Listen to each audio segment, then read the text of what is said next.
everyone. Welcome to From the Basement Up. I'm Michelle Brandriss, and today we're welcoming Jen Shultz, a mentor and teacher who is encouraging people to find their why and step into an entrepreneur life and redefine the typical 9-to-5 workday. Jen will explain some key ingredients of starting out on your own and what it takes to find success. She is here to share how she helps others find their professional purpose, and we are excited to welcome a dedicated businesswoman, educator, and coach onto the show. Hello, Jen. Thank you so much for joining us on From the Basement Up. Thank you so much for having me. I so appreciate it. Absolutely. It's a pleasure to have you here. And I would love to start with just you and your background. Yeah. So let's see. If we go all the way back to post-undergraduate, I worked in the music and entertainment industry for a number of years. And then I'd never had any intention of going back to school after my undergraduate work, but I ended up going back to school to become a teacher. And so I did my master's degree at New York University, and I became a certified special and general education teacher. And I taught in New York City. And then I quit and I left teaching altogether. And I started my first business, which was called Teacher on the Go. So I kept teaching students, but I did it on my own, in my own way, on my own terms, in a way that was fulfilling for me. And then after doing that for about 2, maybe 3 years, I saw that my next step was to teach others, more specifically women. I have worked with men, but I more so work with women, to teach women how they too could actually leave their regular 9-to-5 jobs and create successful self-employment like I had, because I'm aware that there are women in our world who just aren't made for a 9-to-5 job. They're meant to go out on their own. However, Michelle, just as well as I do, how hard that is, how scary that can be, and how many hurdles can come in your way. It is no small feat to start your own business. You are correct. It is not. So it takes a lot of flexibility, but at the same time, I think you've really hit on something here, because women, we have to multitask and we have to go with the flow and be flexible. And just, if you wouldn't mind kind of talking about the name of your business, which I love, and really what inspired that business and how you got going with the non-9-to-5. Yeah, so my company is called the Non-9-to-5, and I am the founder and leader of the Non-9-to-5.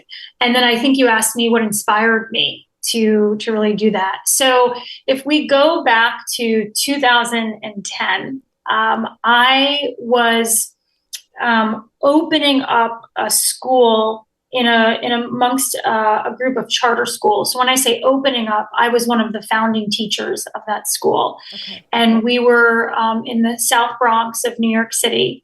And there was a lot to do to open up a school. And I was still fairly new to teaching, relatively fairly new to teaching. And I worked with other teachers who were definitely a bit more seasoned than I was. And I found myself in a time of my life where I was experiencing really deep depression.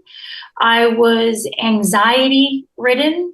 I had some really severe limiting beliefs. I told myself constantly that I was a loser.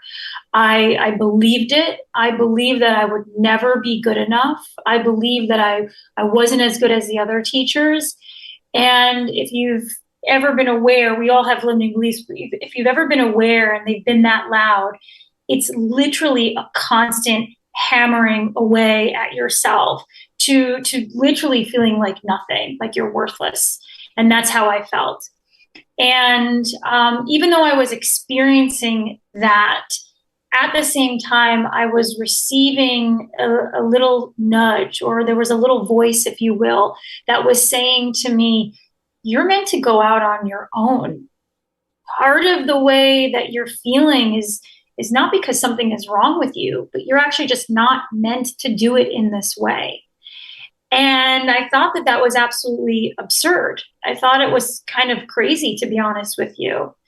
But what ended up happening was the desire to leave and go out on my own, and also completely, I wanted the depression gone. I wanted the anxiety gone. I was very self-aware that it was there and I didn't want it, but that's where I was at. That desire became so much more profound than the fear of, not having a full-time job. And I walked in on a Monday morning. It was December of 2010. And I sat down with the principal of the school and I gave 2 weeks notice. And when I walked out that door 2 weeks ago, my paycheck stopped, my health benefits stopped, and I was living in New York City. We know how expensive New York City is. Wow. You were there and you were feeling and you were comparing yourself to others. Yeah. And Yeah. how did you stop that process, I guess, or stop that pattern and Yeah. turn it around?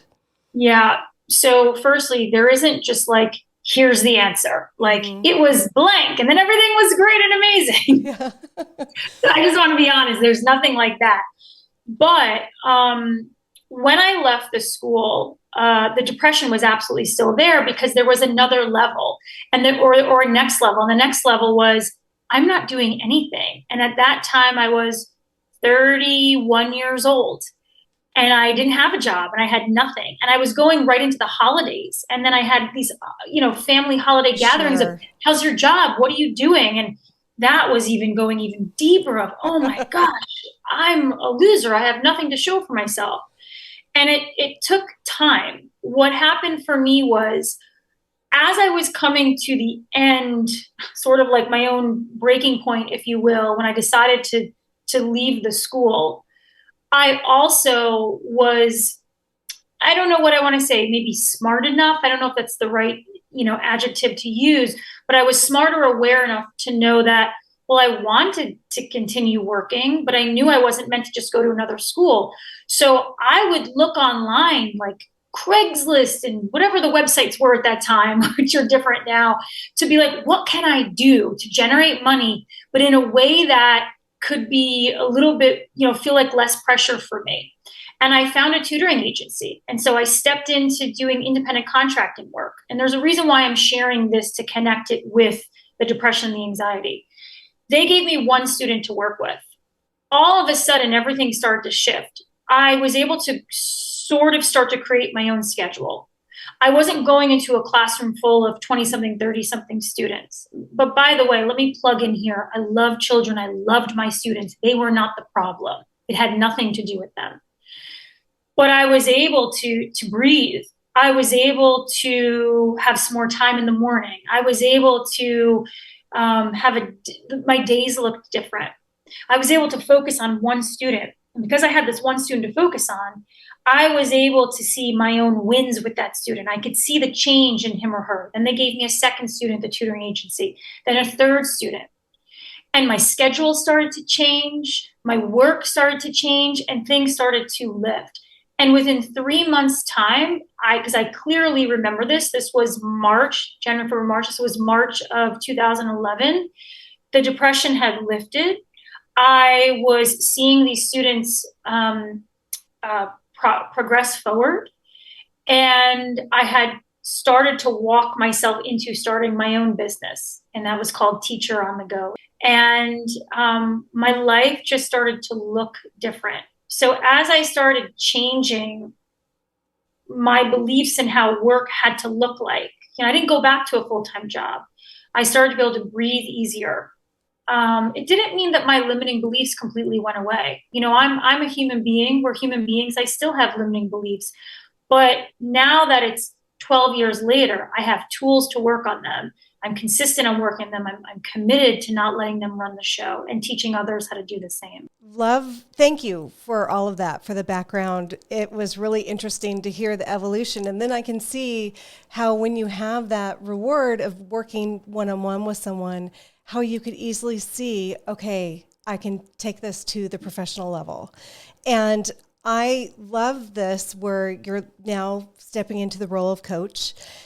And I would love to hear about that too. Like, how did it go from, helping people with education into then the workforce?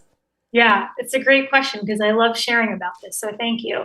So I was I had Teacher on the Go, my business, for about, I don't know, maybe 2 years or so. And I put myself into I want to say it was like 3 or 4 month workshop. I'm going to call it workshop for lack of a better way of calling it. And it was all about learning as a woman specifically how to turn your passion into profits. That was sort of the premise of this. And so I started in this workshop, and we were doing a lot of really deeper inner work, a lot of personal work on ourselves. But what came right away was in that very first weekend we met together, I was watching the facilitator lead us. And at that time in my life, I was also no stranger to personal growth work. So, workshops, classes, courses. I've been someone starting around in my early-ish 20s. I've been really interested in how can I always grow and evolve myself? How can I do that? And so I've always just dove into whatever I could do. And so I'm watching the facilitator, and I'm watching her lead, and I'm watching her coach, and I'm watching her teach us. And something like the light bulb went off. And what I received was I was meant to do that as my next evolution. I was also feeling at the time a bit like I was starting to step into a transitional place of academics and education with students. I was meant to go to that next step, whatever that was meant to be. And so what I got clear on was that I was meant to take those past 2 to 3 years of creating my own quote unquote success, being self-employed, and teach others how to do so and support them along the way. And then that's how this started to be birthed, if you will. Okay, that's very, very cool. And I'm sitting here wondering when you started this and you're working with someone, how do you help them find their purpose or their why? And because that's something that took me, I always knew I wanted to be an entrepreneur. I always knew I wanted to have my own business, but I had to find why and the product. And then what good could I do something good with it as well? It's just a simple product, but I want to have something more fulfilling, like a giving aspect or something. So I guess that's my next thing. How do you help your clients find their why? Yeah, it's a great question because actually within the work that we do, I teach, I call them 7 teachings to non-9-to-5 success. And number 1 is called create clarity on your non-9-to-5 purpose. So within this step, this is what I would refer to as a bit of the deeper inner work. This is about the person I'm working with being able to own her skills, her talents, her strengths, her uniqueness. And I'm asking questions. I'm having her do some specific writing. I'm actually even having her go to networking events to just be with other people who have their own businesses. And we kind of just start down this process of exploration. And then what we do is when we get to a place where the woman I'm working with can say, you know what, this feels pretty good to me. I think I can get behind this. Then we start to lay down the steps of creating it or forming it into a business. So notice that I didn't say like, this is the thing, like this is the perfect thing, because it's going to evolve. And I look at myself, because I can use myself as an example. When I left teaching, I had no idea that this was going to be my business. I continued teaching. I just found out, how can I teach in a way that honors my skills, my strengths, my uniqueness, so I can have an impact on others. And so more or less, I'm taking women through this process. But again, there's no like, within this first step, there aren't exact steps. I take a very holistic approach. So I'm listening to what she's sharing with me. I'm listening to where she's at. I'm listening to what I sense she can take on and what she's ready for. Because again, I can use myself. I wasn't ready to start this business when I left my job. It would have never have happened. But instead, I sort of tiptoed my way in. I let myself explore. And then that's when that light bulb came off that this was the next iteration. You do also write on your website, it's consistency and Commitment. thank you. Yes. So, but just every day. And that's something as far as working with my team here, it's just do your best every day and just know that you're not going to solve every problem every day, but you just do your best. You put in the work, and being consistent makes the difference. It just adds up over time, baby steps every day, just a little bit more. You have something here as far as an ebook, like a business mission ebook, and I was curious about that. I love that you were like checking out the website and everything and all of that. And yeah, so it's a really mini PDF. It's a couple of pages long, little ebook that I wrote, and it's called The Number One Step to Staying with Your Business Mission. And you can go onto the website and put in your first name and your email to receive that. So, well, are you wanting me to tell you what that number one step is? No, I was just curious. I don't want you to spill the beans, but just to inspire people to take a look and possibly, sign up for it. Yeah, so I really appreciate that because part of me is like, well, I don't want to give it away because then they're going to already know. So yeah, you can go onto my website, thenon9to5.com, and then you just type in, you'll see it come up, your first name and your best email address, and then you'll get it in your inbox. And then I also send out once a week messages, whether it's just supportive thoughts I have or all these different like vulnerable and transparent things that I've experienced along my journey. I also celebrate clients. I love sharing client celebrations. So when you're reading these, you can see like, wow, other women are actually doing this. Oh, it's actually possible for me. So, and you had mentioned that a lot of your clients are women, and I love this. I love seeing other women get into business. As a woman business owner, I'm always looking for other women that I can do business with. It's, the first thing, if I need a service right away, okay, is it a woman-owned business? Who do I call? And that's literally what I'm looking for. And I love that women are supporting women, and we have that more and more opportunities out there for ourselves and our daughters and friends. So I love that you're doing this. So thank you.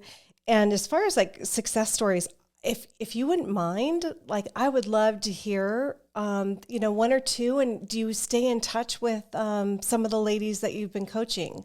Yeah, what a great question. Thank you so much. So one woman comes to mind, Alicia, and we worked together for 4 years. And what I think is so fantastic, when you think of, just 4 years, here's me being a teacher because you need to see my fingers for four. Yeah. When you think of 4 years in, the greater span of a lifetime, 4 years is like this little tiny drop in the bucket. It's not a lot of time. Within 4 years, when we started our work, she was in a full-time job. She was getting paid for her job. She was really not happy there, but she was very passionate about food and creating food, and even blogging she was really passionate about, and baking. So in a span of 4 years, she went from just having a job to quitting that job, going full-time in her baking business. She's at two farmers markets here in Austin. She's local here. I work with women all over, but she happens to be in Austin. She's at two farmers markets.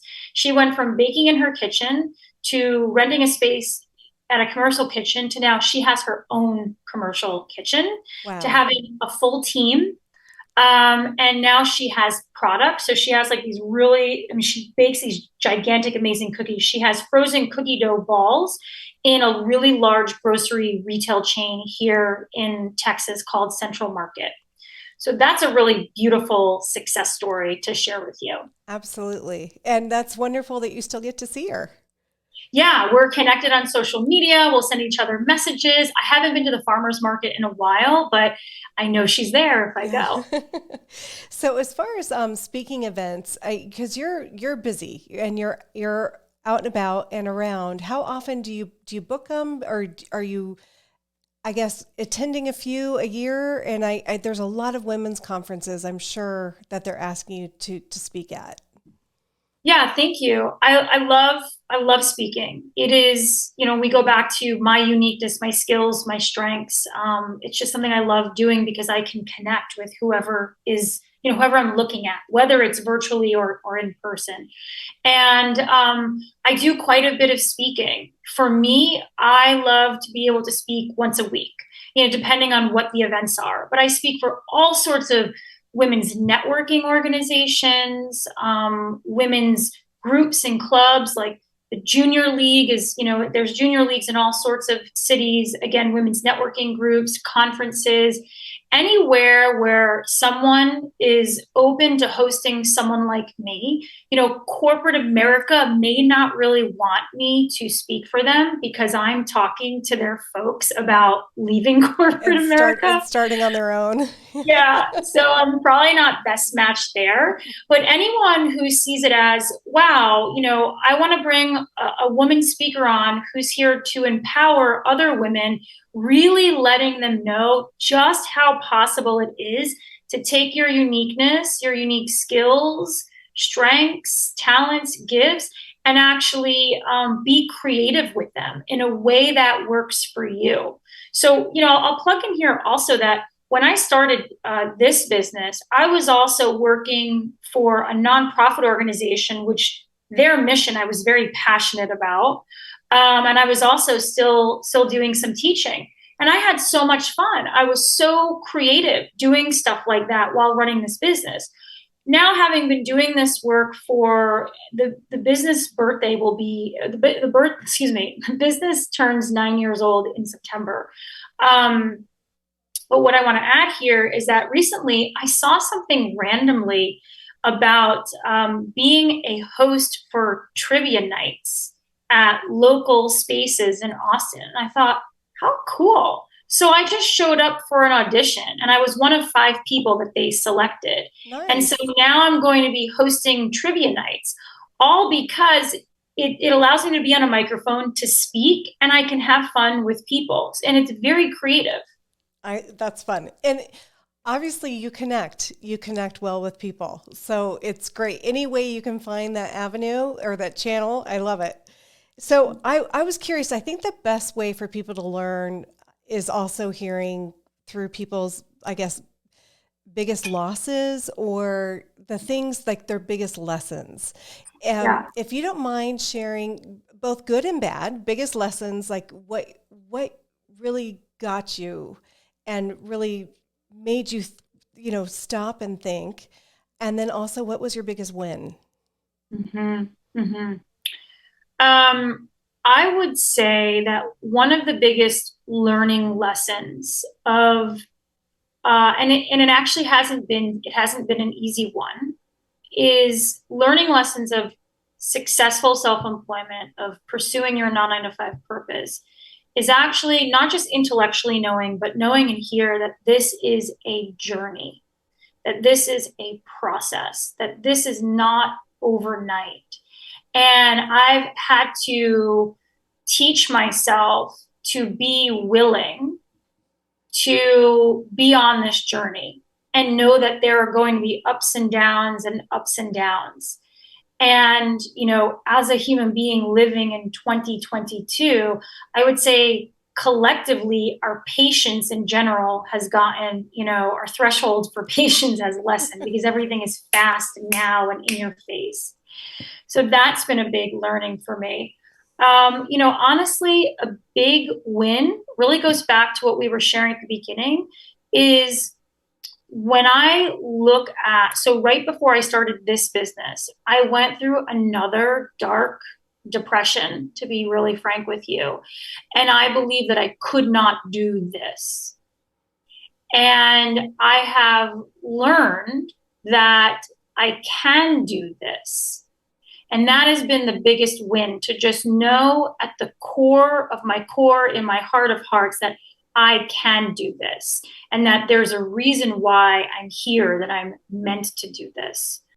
I did want to ask, for for people to find you, what is the best place for people to find you? Yeah, so I'll give you two places. So one is my website, thenon9to5.com. And again, that's where you can put your first name in and your email address to receive the mini PDF ebook, The Number One Step to Staying with Your Business Mission. And then I'm also on Instagram, the non9to5. It's all spelled out there in letters. And if you go on whether the website or Instagram, there's also a link there to connect with me. If you're a woman who really knows, like I said before, in your heart of hearts and at your core, you're meant for this path. You're meant to create successful self-employment, and you're meant to impact others with a business. And I'll say also, if you consider yourself a conscientious woman, a mindful woman, perhaps you tend to think like, I'm a bit of a deep thinker. I'm a bit of a deep feeler. I feel empathy for others, or maybe even I'm a bit introverted. You are the type of woman that I serve and support. So on my website or on my Instagram bio as well, there's a link that takes you to an application.